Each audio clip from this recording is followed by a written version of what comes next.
guys, it's Michelle and welcome back to the Royal Daily Tea. So I just want to take a moment to say thank you guys so much, all of my followers here from the RDT community. There are so many sweet people here. I get probably 99% of the time positive feedback. And I just want to say your comments sometimes, they really lift me up, because as a small YouTube creator, I've been out here for almost 2 years. Sometimes it's really depressing for me when my videos don't perform well or it doesn't get as many views as other people. You compare yourself to people, think I'm not good enough. What's wrong with me? Why am I not growing? Why are other people exploding and I'm still sitting here? So sometimes I get down on myself if a video doesn't perform well, because it is a lot of work. And, you can lose your steam. You can lose your motivation sometimes when it's not performing well, but then the comments are always so great and the engagement is so great, but then they don't perform well. Like YouTube, the algorithm just doesn't like me or something, I don't know.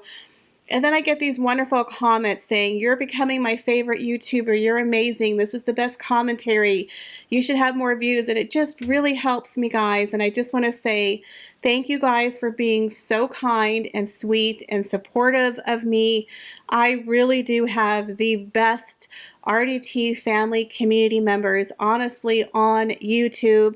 And if it wasn't for you guys, I don't know if I would have stuck it out for almost 2 years. So again, thank you guys so much for your sweet, encouraging comments. They are what make what I do worthwhile. But I thought I would share another personal thing with you that might be funny or entertaining for you. So as we were talking about Catherine, the Princess of Wales, in her beautiful black and white ensemble that she wore for the BAFTA Awards, it reminded me of my prom dress.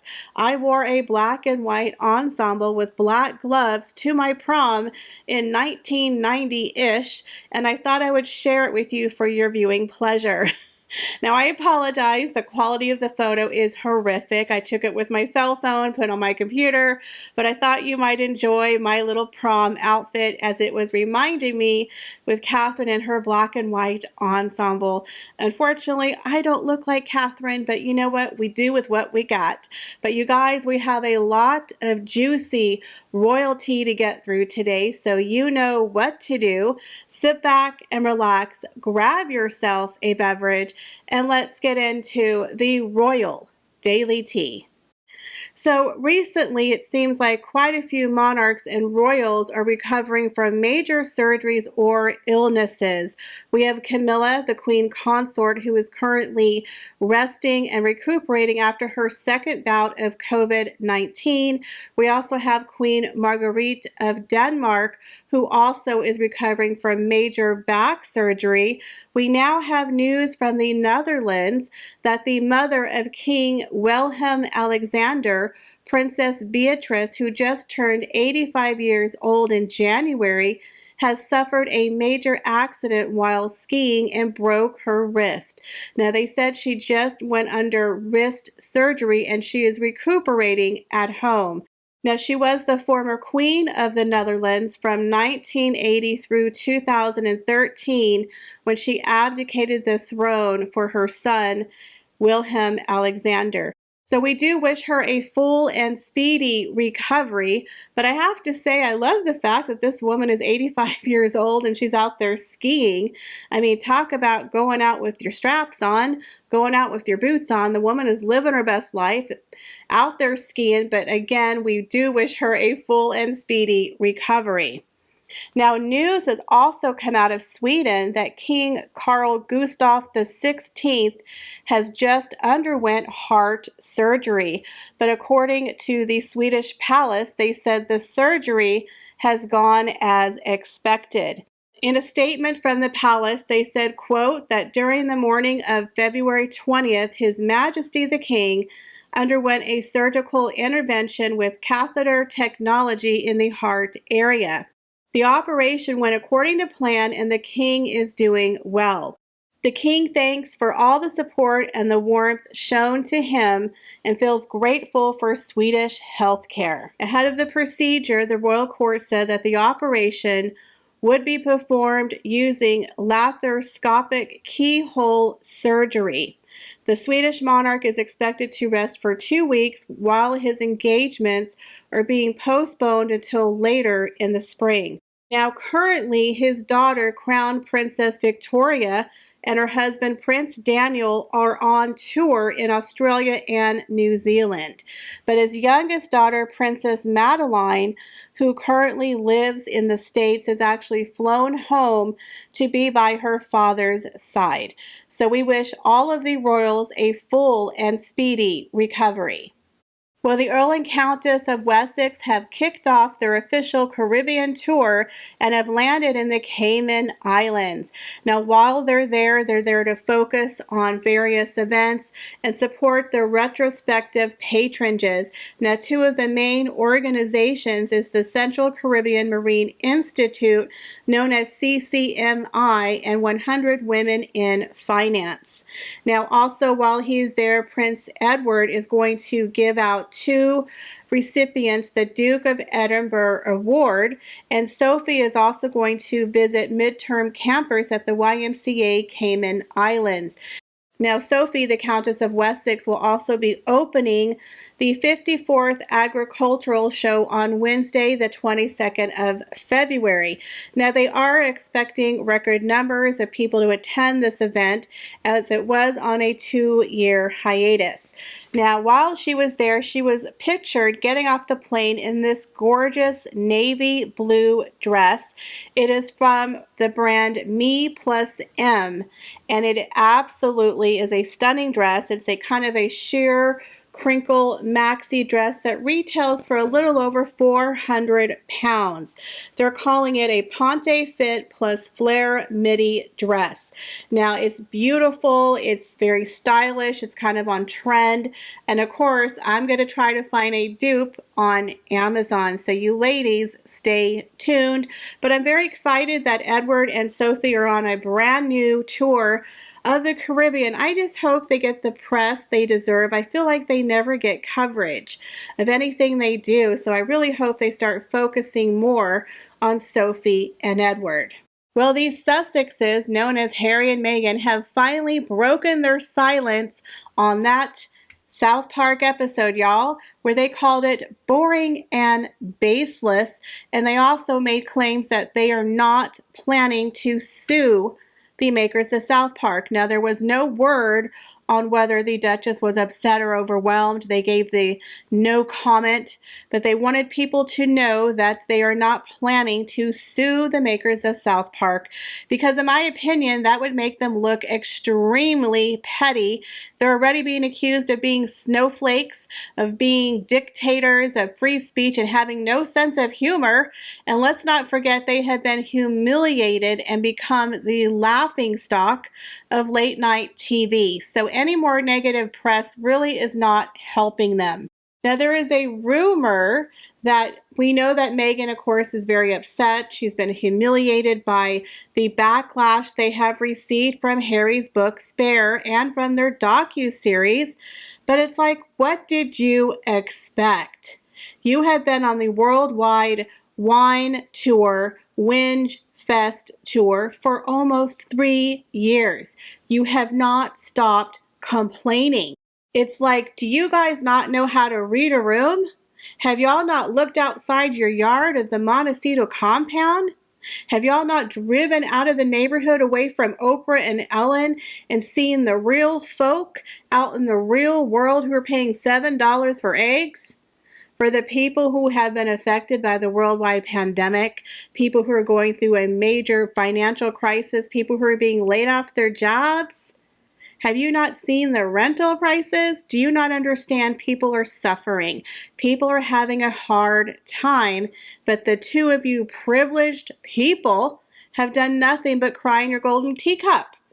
And you wanted people to feel bad for you. See, the problem with Harry and Meghan is they are poor, rich people. They hang around people like Tyler Perry and Oprah and Serena Williams, who are worth a lot of money, right? I believe Oprah has what, at least 400 or 500 million. Tyler Perry, a couple $100 million. So, their paltry little 40 to 60 million makes them look poor compared to their rich friends. But compared to everyone else, they have no idea what everyone else is going through, right? I mean, I'm telling y'all right now, I would live in Not Caught for free rent and free Wi-Fi. I mean, I would live in the broom closet of Kensington Palace if I got free food and free Wi-Fi. Do y'all know how much I pay for Wi-Fi here? It is ridiculous. It's highway robbery. So these two have no idea what is happening in the real world because they hang around with these ultra uber millionaires and billionaires and they feel like they're poor. They're poor. They're destitute compared to their rich friends, right? Compared to the royal family, they're poor. They have to shell out a check for $3 million, y'all, out of their own little money to pay for that security because daddy's not paying for it anymore. They got to sue people so they can save that money for a rainy day. Because they poor. You know what I mean? They're like Beverly Hills poor, They only have one house that's worth $15 million compared to their friends who have 4 or 5 houses, right? So they don't have a private jet. They got to hop on and borrow someone else's jet. They got to basically try to skeeve their way through and get freebies from all the little rich friends because they don't have the money to buy it themselves. I mean, they could, but they would be broke very, very fast. So according to Harry and Meghan, they're poor. They're victims. Everyone needs to feel sorry for them because they don't have a private jet, y'all. They only have one house. They don't have 2 compared to all their friends. So they feel poor and they've realized real quickly it isn't all that green over there in the real world when you actually got to pay for stuff. Like the rest of us, you get your paycheck and you feel rich on Friday and by Saturday you're broke. Because you paid all your bills, right? And you just got to pray all those ATM. When you go out on the weekend and you have a good time because you got money, you feel rich. And then on Monday, you're like, oh my God, when your account starts going, and all those little door dashes and movies and drinks and all shopping that you did at Target and you spent way too much money than you thought you were going to do, that $200 purchase at Walmart, you're like, holy crap. And then on Monday, you deduct it and find out you got $50 for 2 weeks after you pay your bills, right? That's what the rest of us deal with. But Harry and Meghan, they're finding out that, money goes really quick when you don't have a job, when you don't have daddy's money just coming in every month for doing nothing. And now they're getting all this negative press and backlash. But honestly, what in the world did you think people were going to think about you? Talking about your frozen Todger and rubbing cream on it while you thought of your mother. I mean, do y'all hear yourself?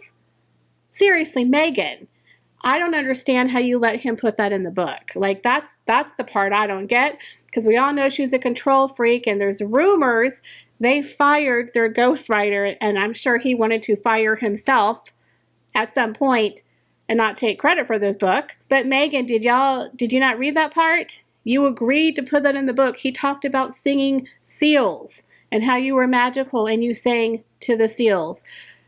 You saw that. How he talked to a toilet while he did hallucinogen mushrooms.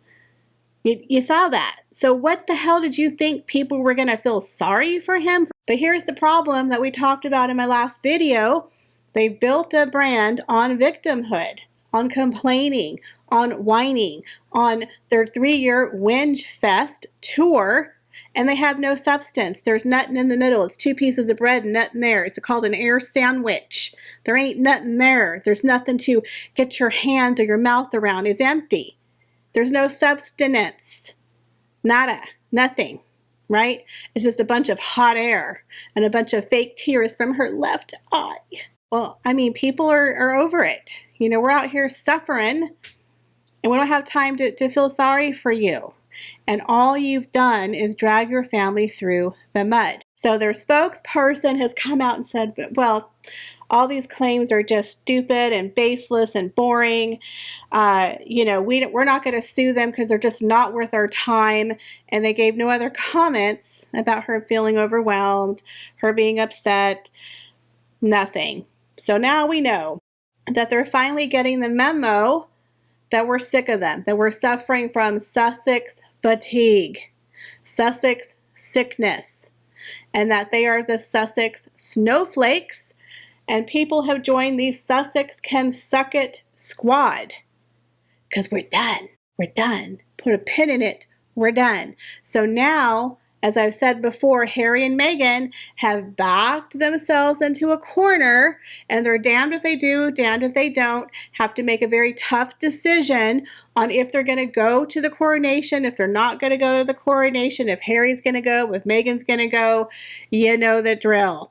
Now they have the problem also with their impending lawsuits, because let's be real here, those lawsuits have not done them any favors.